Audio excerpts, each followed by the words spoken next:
Hey, this is Glenn. This is a new series called Everything Homeless. I've been working to solve homelessness in the US since 2010, and really I have not seen the needle moved at all.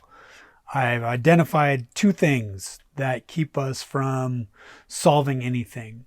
One, we are trying to replace family and community with capitalism. That's really expensive. And two, we are investing ourselves out of shelter. So this series is me talking about different things, and hopefully I'll get some questions, some interactions, some challenges, so we can really kind of go through the nitty-gritty of what I think needs to happen. A thing that I am really a proponent of is direct positive action. Communities coming together not to help the homeless, but to help the person that they see needing help in any way they possibly can. So I just watched a video of a guy giving an example of a homeless person peeing on a storefront. Well, obviously, humans can't choose to not go to the bathroom, and they can't choose to not sleep. So when someone is going to the bathroom, they're going to the bathroom because a bathroom is not offered to them. There's nowhere to go. So how can we solve that problem and not have that person have to pee on the side of your building? Where can you come up with an answer for them to go to the bathroom? Got a guy really angry and wanting homeless people punished for doing illegal things like peeing on walls in public and let's say vandalism. But when someone doesn't have anything, if you punish them, it doesn't really mean anything. And then we just end up paying more for people to be punished because we have to house the homeless in our jails. This is the conundrum we're hitting. I'm hearing a lot of people, again, always frustrated about, well, why don't these homeless people just get a job, just take the housing, just live the way we want them to live? And I think a way that may help you think about it is, what is the social agreement?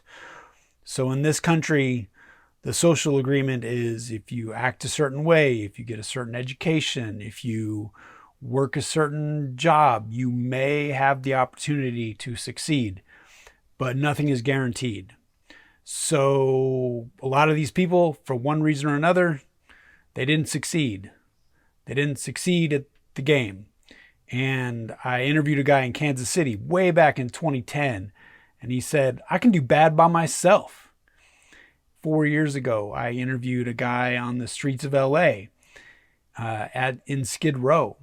And he just said, look, I want to take my drugs, and in any house, they keep telling me I can't take my drugs. So no one tells me what to do out here. Those people, they're going to come on their own terms. The thing that I've found is we work to keep people from going homeless. We don't give them an excuse to give up. We support them until we can no longer make it work. And they have no excuse to walk away from society. But for that to happen, you have to feel supported by society. And in this country, that either comes from your family or community, or it doesn't come. So that is the problem that we're hitting. The thing about homelessness in the United States is the people that want it solved want someone else to do it. The problem is when you have someone else do it, you have to pay them. And that gets very expensive. And we don't like that either. So the solution I've found is to do as much as you possibly can directly for the people in front of you, to the best of your ability. Housing First and harm reduction were programs, philosophies, buzzwords that did not work. We spent a lot of money and didn't get a lot of people off the street. So the public is angry And my prediction is we may see a return of internment camps and insane asylums. Now, for that to happen, we have to take away civil rights, which means we have to change laws and we have to make some crazy decisions that I don't know if people in the US are willing to make. But I see the sentiment rising and rising and rising. What are your thoughts? One of the things I've learned from homeless people is to be aware of my surroundings. They live life on the edge. They have stuff going on around them all the time. And so when I'm around them, I also pay attention to them instead of my phone and the world that I'm not directly connected to. One of the most cutthroat sentiments we have in the US is homeless people reduce property value. And the only solution is to get them away. The problem is there is no away, and we constantly perpetuate homeless people on our streets. In order for homeless people to not give up, they have to be able to see their lives as redeemable. And in order to do that, the people around them, their community, us, we have to see them as redeemable. We talk about getting women, children, and veterans off the street the most because they have the most social cachet. So why don't we do it? We should triage homeless. We should figure out who is the easiest to get off the streets. And I'd say women and children first because they are the most receptive to life change, to accepting programs. And then you celebrate those wins. What is more humane, to let a drug addict rot on the street or to force them into rehabilitation? And how do we measure cost? Because monetarily, to force that person into rehabilitation, it's going to be expensive. But societally, it's expensive to watch someone decay in front of our face. If you're homeless, people see you as icky, and no one wants to help icky people. Something I've learned throughout life is people need to feel supported in order to want to support themselves. And in this country, we're trying to replace family and community with capitalism. So the question is, how much support is the public willing to give to a stranger before they feel animosity and contempt? Maybe the rule of law and the fear of liability is the downfall of society. Instead of building a bench that a homeless person can't sleep on, maybe ask a homeless person to share a seat with you. If a woman climbs over your fence to dig through your trash, do you help that woman? Do you ridicule that woman? Or are you scared by that woman? In the US, we tie our value to our ability to make and spend money. Homeless people can't or won't play that game, and it makes us mad. How much is your life worth?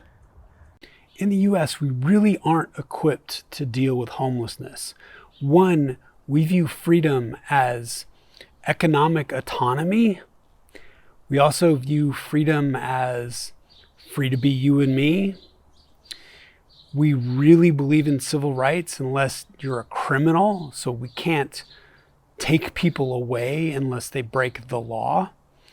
And the only way we have to influence people is through punishment. We have this adversarial viewpoint of the world and of making people do things. And all of this combined does nothing for homeless people. Homelessness triggers negative emotion, whether it's anger or sadness or frustration. The problem is negative emotion does no good for anybody.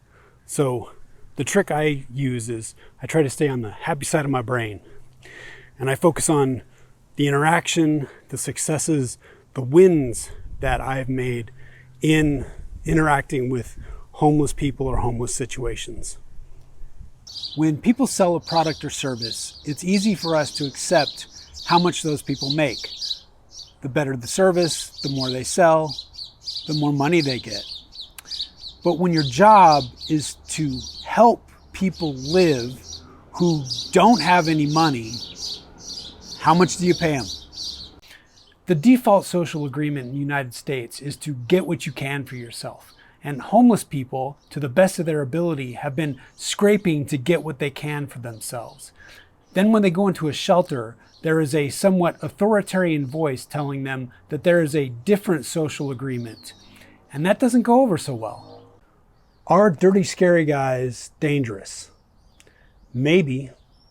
But I've been hit by distracted drivers more than 6 times. And like traffic, dirty, scary guys are now everywhere. So put the phone down and be aware of your surroundings. Homelessness falls in this weird place between legality, morality, and liability. People always fear that when I tell people to be bold, not be afraid, be kind, that I'm setting them up to get killed, like homeless people are zombies. Homeless people aren't zombies. They're, for the most part, not dangerous to you. Yes, be aware. Yes, follow your gut. If you're afraid, run away. Don't listen to me. But be bold, be kind. And leaving it to the professionals has not worked because there are more homeless than professionals. They're everywhere. What are you gonna do? Thanks. I live in Los Angeles, so dirty, crazy people are everywhere. And what I do is I'm always respectful, but never afraid. And I always try to be kind and give people joy. So if someone on the bus is screaming or yelling, I will kindly ask them to please stop. And oftentimes they will, or they're stunned, amazed that someone would connect with them. Many women feel that that is only something a man can do. So here's my question. Can women protect themselves, or do they need to be protected? And this is both women that are homeless and women being protected from homeless people. And if they need to be protected, who protects them? Men? Robots? The thing we do is we let people be as free as they can, and if they don't make it, that's on them. The problem is they're free to have kids. So if their parents don't make it, we perpetuate the problems of the parents to those children. And that is something that makes us never get out of homelessness. People are absolutely taken aback by homeless people and the trash that is around them and that they leave. And from the best I can tell, it's, if you don't care about me, I don't care about anything. And they get used to just living in squalor and not caring about their surroundings. What do we do about that? It's hard once someone gets into the mode of screw everything. One of the things that makes me realize capitalism is not prepared for homelessness is when I see a homeless person stealing water in order to either bathe or drink.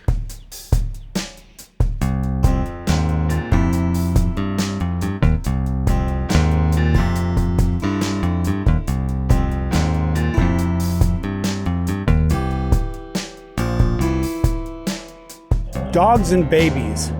Everyone looks for unconditional love, and when all the people around you look at you as a waste of space, you'll get dogs and babies. I guess in New York there's a proposal to make public transit free, and people are calling it unsafe, that criminals will then come on the bus and the trains. That's code for keeping homeless people from riding for free, because homeless equals unsafe for many people. Homeless equals criminal for many people. Homeless equals fear for many people. And until we can kind of get over that, homelessness is never going to get solved. We are distracted with talking about who is worthy of help and who isn't worthy of help. And that's cool. Just go find someone that you think is worthy of your help. And you may not get to deduct that on your taxes, but you'll know exactly where your help is going. I was listening to a guy talk about homeless support in terms of housing vouchers and how those were going to get reduced because of the big, beautiful bill. And it got me thinking about the way we look at support governmentally. It's like we hand these things out at arm's length to the icky people. And unfortunately, that support doesn't succeed because people need people to support them, not just pieces of paper that are housing vouchers. There's a minimum housing expectation of, let's say, a studio apartment. The problem is studio apartments are getting to a point of being so expensive for the income people can earn. A lot of people are saying, I don't want to live my life tethered to rent and just be able to make rent. It's really interesting to hear people who no longer want to play the get a job for success game anymore, because especially in the US, that is the only game we teach. A lot of times we think about panhandling as transactional. I'm giving you money. And the homeless think about it as transactional too. Hey, give me money. What I like to do is acknowledge that I think they have value, so I'm giving them money. And in return, they realize that I think they have value. And that is life-changing. Sleeping is not a choice. So as annoyed as you may be at the person on your bench or in your park or against the side of your building, wait until they're awake to work with them to solve the problem. My whole goal is to not be a jerk, and waking someone up is kind of a jerk thing to do.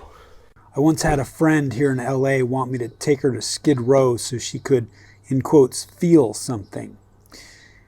If you treat people like animals in a zoo, they will only ever act like animals in a zoo.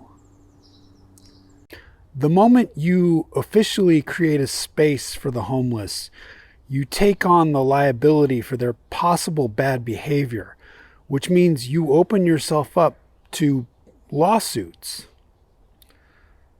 The police want to catch bad guys. They don't want to push around homeless people. The truth is, we don't have a system for people who don't want to play in the system. We don't like to admit that there are broken people out there, but there are. So what are you going to do? Are you going to support them? Are you going to pay for them? Are you going to get rid of them? Or are you going to ignore them? Arguably, everything about homelessness is sad. So when you film the homeless, what are you adding into the world? I have really struggled with this over the years. And so every time I film homeless people or homeless stories, I really look for the inspiration. I really look for the positivity because, man, the world is just sad. And so why do you want to add more sadness into the world? We like homeless sweeps because it satisfies our need for immediate gratification. But all we do is push the homeless to our neighbors because the homeless have to live somewhere. I think after World War II, there was a promise made to the American people that if they made enough money, they could separate themselves from the riffraff. But now the riffraff are everywhere, and I think Americans are mad. In 2010, a Sacramento police officer told me that a shopping cart equaled one homeless person and a tent equaled two. You could choose to believe the statistics if it makes you feel better or worse or feel anything. But always ask yourself, what is the motivation for the statistic and what is the methodology? Cities and governments can only passive-aggressively try to change behavior, get people to act better. So they can put boulders up where people are sleeping, or they can pass ordinances to stop people from hanging out on street corners or carrying big bags. But if people's parents couldn't get them to act better, what makes us think we can? I was talking to a guy on Skid Row here in Los Angeles, and he was saying he liked living there because he could take all the drugs he wanted to and no one would tell him he couldn't. So this is my question. Is it more humane to let someone rot on the street or to make them do something they don't want to do? We are making emergency services respond to people who don't seem to care about their lives. And it's making them mad and not want to do their jobs anymore. In the US, we focus on punishing the dealer because we really don't want to help the addict. Instead of making a video about the trashy world of homelessness, make a video about what you're doing to improve the trashy world of homelessness. People want to look at homelessness through the eyes of victimhood. The homeless are victims of unaffordable housing. And I am a victim because I have to be on a bus with a drug addict, loud, homeless person. But I argue that that view doesn't get us anywhere because weakness is not power, no matter how much we want it to be. And it just gets people taken advantage of. The transient nature of homelessness often unsettles society. And at the same time, if we're supporting a homeless person, that costs money. So I often wondered, what if the city that is supporting the homeless person invoices the home state of said homeless person? One of the things I think gets us stuck about homelessness in the United States is we look at humanity as charity. It's like one way. I'm giving you this. We don't look at it as a value proposition. What am I getting by being nice to you? What is my expectation? Because right now we just get angry about giving and giving more and giving more. The tide is now turning from housing first to get off drugs. And the only way I know to make people not do things is to lock them in a box. Are we cool with that?